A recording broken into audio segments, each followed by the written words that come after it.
President Muhammadu Buhari is in London on a private visit. World leaders advised to recalibrate political commitment and investments to tackle the menace of malaria as the world marks Malaria Day. In our discussion segments shall take a cursory look at flooding challenges in Port Harcourt. Hello and welcome to Panorama. I am Kende Olale. Many thanks for joining us.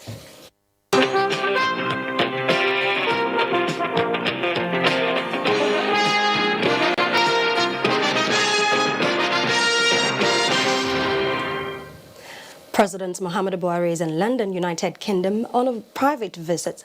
President Buhari left Abuja Thursday evening after a working visit to Maiduguri, Borno State, where he inaugurated some developmental project executed by Governor Kashim Shettima. He is expected back in the country on May 5th, 2019.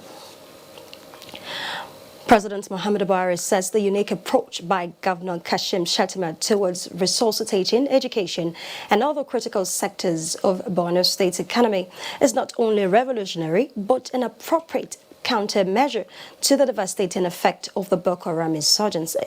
The president stated this while visiting the Shehu of Borno after inaugurating various educational, industrial, health, housing and road infrastructure projects executed by Shettima administration. State House correspondent Adamu Sambo reports.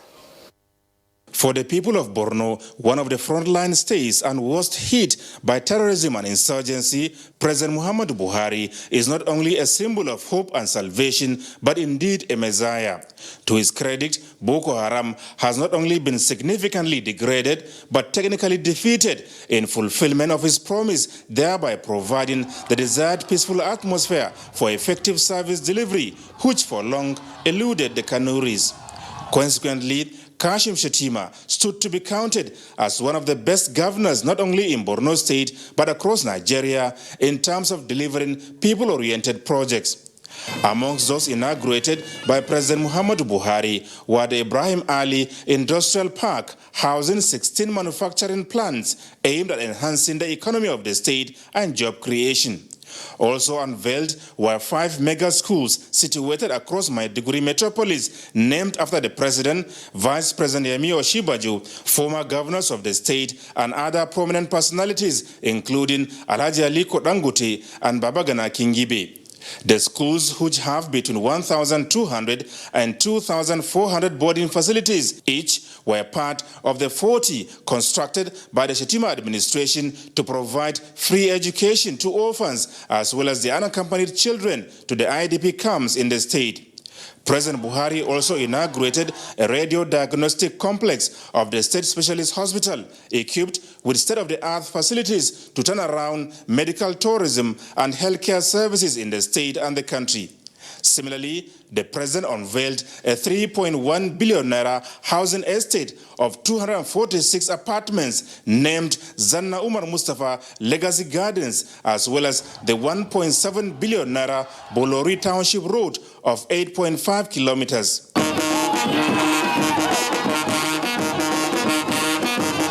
In the meantime, a befitting reception was accorded the Nigerian leader at the palace of the Shehu of Borno, where he gives his assessment on the scorecard of the Shettima administration. I am pleased that Borno State government has taken advantage of the peace we have generated to achieve so much in housing, roads, agriculture, industry, and most significantly in education. Focusing on education is very imperative due to the peculiar security challenges posed by Boko Haram, whose ideology is dramatically opposed to Western education. While promising sustained efforts towards ending insurgency, President Buhari also asked parents of the abducted schoolgirls still in captivity not to lose hope. We will not give up on them. As president, as a Nigerian, and as a parent, I share the agony of every Nigerian whose loved ones are in the hands of abductors.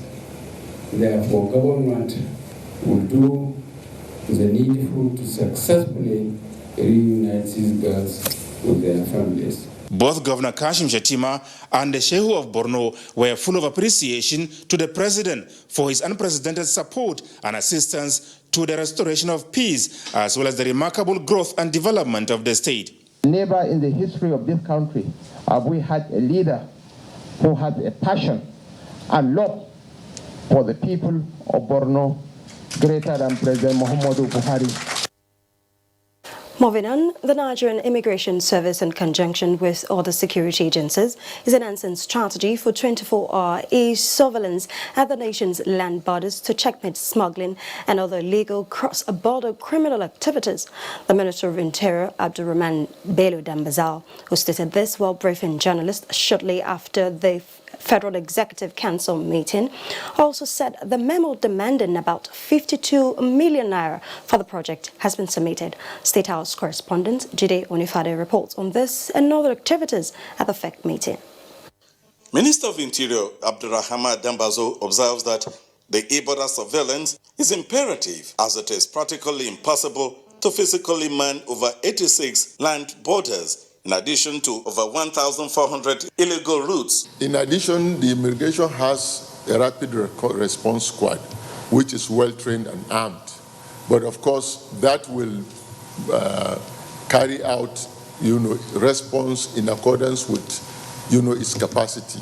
But where this threat is big, this information is also passed, for instance, to the Air Force, to the police. They also have the capacity to respond. But we want to ensure that the capacity of the immigration to monitor our borders, so that the security of management of border can be 100% proof. The minister adds that the project, which will gap over 52 billion naira, was initiated in 2012 and now reviewed and expected to be completed within the next 2 years.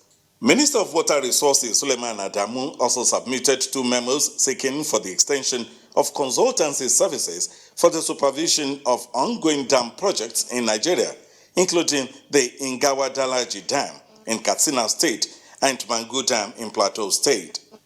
An augmentation of 111.6 million naira to raise the consultancy services fee from 104 million naira to 215 million naira plus, with an extension period of 24 months in favor of AIM Consultants Limited. I submitted 2 memoranda to council, both under the National Social Investment. Is still intact. We are going to have the budget service on the 22nd of May. The Special Federal Executive Council meeting was presided over by Vice President Yemi Osinbajo. In the State House, Jide Onifade, NTA News. Information and Culture Minister Lai Mohammed says the fact that the valedictory session of the Federal Cabinet will be scheduled for 22nd of May 2019 does not mean that the Cabinet will be dissolved on the same day. A statement by the Special Assistant to the Minister, Segun Adeyemi, indicates that this is to clarify his earlier statement to State House correspondent after Thursday's Federal Executive Council meeting in Abuja, where the Minister said it is the prerogative of the President to dissolve the Cabinet anytime he chooses. Moving on to legislative matters, the Senate has resolved to invite the Acting Inspector General of Police, Mohammed Adamu, to brief it on the measures put in place to check cases of kidnapping in some parts of the country. This followed a motion to send a Senate delegation to the British High Commission to condole with the British government over the murder of its citizen Faye Money in Kaduna. National Assembly correspondent Ignatius Unko reports. Hereby approved. The Senate spent a larger part of its Thursday's plenary on cases of kidnappings in Kaduna State and its environs. The latest is on the murder of a Nigerian, Matthew Oguche, and a British citizen, Faye Money, a humanitarian worker, who were murdered by armed bandits at a holiday resort in Kaduna. Senator Shehu Sani from Kaduna State painted a picture of the devastation caused by these bandits. The motion, supported by the entire Senate, made some recommendations which was adopted by the Senate. Urge security agencies to deploy the use of drones and interceptors in tracking kidnappers asking for ransom. And the service providers also, we must also ensure that nobody has a telephone number that is not registered. Mr. President, if we want to come with measures, let us come with measures to fight corruption, criminalize, or once again recriminalize corruption. And of course, here we'll be singing the song of decentralizing our police. This, we hope, with this new acting IG and the good actions we have taken in the issue of the bills we passed on police reform and trust, shows that we are ready to work very closely with them to see how they can be successful. Senate advised the federal government to immortalize the late former Minister of Justice, Mamman Nasiri, by naming a national monument in his honor, as moved by Senator Ahmed Baba Keita. To constitute and set a high-powered delegation to commiserate with the family, government, and people of Katsina State over the loss of this patriotic Nigerian. They observed a minute silence in honor of the victims of Kaduna attack and late Mamman Nasiri. Still in plenary, the legislators advised authorities against proposed sale of National Theatre, Tafawa Balewa Square, and all other national monuments in Nigeria. The Federal Investor of Wukari Establishment Bill, Nigerian Film Commission, and the Nigerian Aeronautical Search and Rescue Bills, which the President had denied assent to, were reconsidered and passed. The Senate is aware that the Technical Committee of the Senate had worked on Mr. President's observations. Senate also passed the National Commission for Colleges of Education Act Repeal and Reenactment Bill, the Federal Cooperative Colleges Bill, and the Federal University of Education Katongara Establishment Bill, Niger State. From the National Assembly, Ignatius Nkwo, NTA News. Still on legislative matters, the House of Representatives is to set up another committee to investigate alleged non-remittance of stamp duty charges by Deposit Bank, running into trillions of naira. Correspondent Lami Ali reports that the matter came up at Thursday's plenary. House members, while deliberating on the issue, expressed concern that since 2014, deposit money banks charge 50 naira stamp duty on certain transactions, but have failed to remit the amounts into the Federation accounts. You are collecting stamp duties on revenue, and you are not remitting that what you collected to the government. If you're a customer of any bank and you do 50 transactions exceeding 1,000 in a day, you are charged 50 naira per all of those transactions. And so you can now imagine how much this 50 naira will accumulate into at the end of the day. The investigation is to be carried out within 4 weeks. Thursday's plenary passed 2 bills at second reading, while a report on the establishment of Federal Polytechnic Kwale Delta State was considered and adopted at Committee of the Whole. The lawmakers, following a motion from Representative Bode Ayorinde, paid glowing tribute on the late Olowo of Owo, Oba Folagbade David Olateru III, who died on the 17th of this month. Oba Dr. Folagbade David Victor Olateru Olagbegi, the third CFR, lived a fulfilled life and impacted on so many lives in and outside our kingdom. A pragmatic Nigerian elder statesman, a lover and practitioner of peace, and a lawyer of high repute who has contributed so much to the legal profession and the country, at the same time upholding the rich cultural heritage of Nigeria. No wonder most of us, his students, then referred to him as the great OO. So he was already great before he found greatness when he ascended to the throne of his ancestors. We are here celebrating the death of one of the icons of the most powerful family in Yoruba land. A minute's silence was observed in his honor. From the National Assembly, Lami Ali, NTA News. You're watching Panorama on the network service of the NTA. More news after this time out. Don't go away. The struggle for independence had been a long and tough one.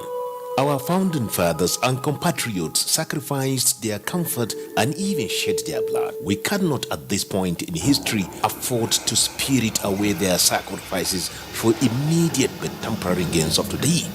Let us emphasize what unites and not what divides us. Working for the unity of purpose with a stronger vision for a better tomorrow. NTA, growing with the nation. Together, no matter where you come from, no matter your religion, we are one. Let's live together. Let's stop fighting each other. Let us live as one. It doesn't matter where you come from, your tribe or religion, man, woman or child. It doesn't matter who you are. Put Nigeria first. No matter where you come from, no matter your religion, we are one. Let's live together. How can we develop when we're always in crisis? Families have become refugees in their country. No matter our differences, show some understanding. No matter where you come from, no matter your religion, we are one. Let's live together. Nigeria, the only country we can train with remarkable potentials to excel. Let us believe in ourselves and change our attitude for the sake of our country and generations unborn. Let us revive our cultural values, which are our essence as a nation. Let us renew the spirit of patriotism and hope in our dear country. Do not take or give bribe. Be punctual always. No more African time. We can't expect to be global citizens and operate on African time. Join the queue. Insist that people are attended to on a first-come basis, no matter who they are or where they come from. Nigeria, good people, great nation.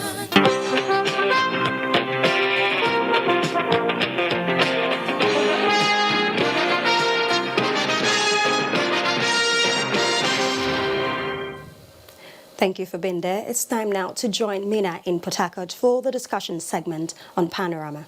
Hello, Mina. Hello, Kane. Port Harcourt. The no pothole stance of the state government for roads in the Port Harcourt metropolis has no doubt engendered smooth vehicular movement in the city. However, the situation at the Mboba Ada George location junction at the slightest rain is creating a negative dimension to the posture. Movement and business activities are largely impeded by resistant flood water on the section of the road for a long time now. Correspondent Chidebere Onya reports that residents and business owners are appealing to relevant authorities to address the situation. This is the usual situation at the Mboba Ada George location junction at the slightest drop of rain. It's worse with a downpour as floodwater gets almost as high as the median, stretching kilometers further down the Ada George road. This after the rains, those who live and do business in and around the junction would have to contend with an unsightly resistant muddy water, which emits dangerous foul smell beyond incidental on business activities as well as human and vehicular movements. But there's a big challenge here. Looking at the flood downstairs is a very big challenge to us, both people residing in this environment and we that are doing business here. Self-help to desilt the blocked has not helped matters as they appeal for a more comprehensive intervention to address the menace. But it is the gutter that is being blocked and it is not something individuals can do. So we are praying that by the special grace of God, the heat will be over and He will look into our case. With the cohesive flood water already wearing and tearing the road, are reef that the situation will get worse in the coming months if unattended to. In Port Harcourt, Chidebere Onya, NTA News. Well, our guest is Dr. Vincent Nwele, environmentalist. Institute of Natural Resources, Environment and Sustainable Development. Former head, Department of Geography and Environmental Management. It's my pleasure to welcome you to Panorama Doc. Yes, thank you very much. You can see from that report over there the situation in Port Harcourt here. In fact, it is a situation almost everywhere in Port Harcourt. That's correct. Is responsible for the flash floods in almost all areas of Port Harcourt. Yeah, first and foremost, there's no comprehensive drainage master plan for the city of Port Harcourt, where this water would have been drained, taking into consideration all parts of the city. We don't have such in place. Moreover, where they are already blocked, and so there's no effort to drain. The drains already constructed by the government because they have nowhere to run to. Because if they were comprehensively planned, then where the water will empty into would be available. So when such is not in place, you have the. Secondly, we have increased torrential rainfall in this part of the world. And of course, there is rapid urbanization going on in Port Harcourt. Waterways are being blocked, buildings have been erected all over the place. And so the channels are being closed up. And so when the natural drainage are being closed up, what do you expect?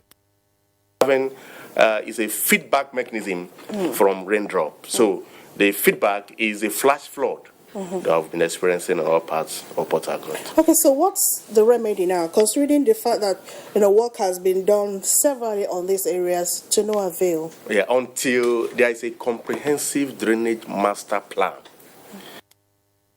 where all the drains are connected and emptied into the natural drains, we cannot achieve, a complete absence of flood. And the government should create areas where no development should emanate from.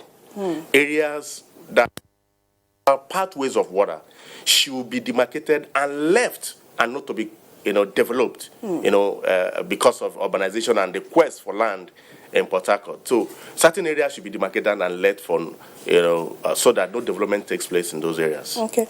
As an environmentalist, it's very difficult to believe that government to do the needful here, but of course to address flooding in the state. What could be the impediment and what do you advise as an environmentalist? I want to say that there has to be the political will, from the part of the government to carry out this, because there are some buildings that have already been built. Those buildings should be brought down, and let those pathways, natural pathways of water, be cleared, so that when rain drops, they can easily run to the nearby, channels. Until we achieve that, the problem will persist. And finally, as individuals, what we all of us have to play? Yeah, for me, we individuals should stop buying land along waterways, because at the end of the day, these lands are reclaimed. Their heights are increased, and when their heights are increased above the roads, of course, when water wants to settle in those areas, come back to the roads. And I've also watched keenly the way people who sweep along the road and neighbors, those who live along these drains, empty things into, garbage into the drains, blocking the drains. So individuals should stop doing that. And if that takes place, and the problem will be reduced to life. Thank you so much, Doc. Thank you for your input. Thank you very much. And of course, we've been speaking with Dr. Vincent Nweli, who is an Assistant Director, Institute of Natural Resources, Environmental and Sustainable Development, and former head, Department of Geography and Environmental Management, University of Port Harcourt. And it's now back to you, Kende, for the rest. Many thanks, Mina. Moving on, the war against hate speech and decisive statements plaguing the country has been declared as the Nigerian Television Authority and National Institute for Public Relations partnered to support the federal government in ending the menace. The collaboration took place at NTA's headquarters, Abuja. Ruth Aguale was there and our reports. It's no news how hate speech, unguarded utterances, and statements instigate division and disaffection among the citizenry, leading to violence and eventually loss of lives and property. Experiences from the electioneering campaign show that so much damage can be done if issues of hate speech perpetrated on the social media are not quickly addressed. This is among reasons the Nigerian Institute of Public Relations seeks collaboration with the Nigerian Television Authority to inculcate the right attitude among people for peaceful coexistence. We felt that we need to appeal to the conscience of Nigerians. The tonality of our language will be those that heal our wounds, will be those that binds us together. The Executive Director of Marketing, Abdulhamid Dembos, who stood in for the Director General NTA, says the authority remains resolute in promoting national unity and cohesion in all its programming. There will never come a time when the entire populace of this country will sit down to say, okay, we Nigerians will be changing from today.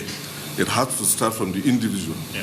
So the fact that we are lamenting on this means that we are ready for those changes. Meanwhile, an arm of persons with special needs was also at NTA, preparatory to the United Nations Global Conference to address challenges of persons with disability. It will be happening for the very first time in Africa. It is a UN organ that is set up to look at the issues of persons with disability. To educate and entertain the general public on programs and all projects that are geared towards ensuring the protection of human rights. The conference is expected to draw delegates from all countries around the world. In Abuja, Ruth Aguela, NT News. And that's all on the last edition of Panorama for this week. Many thanks for watching. Good afternoon.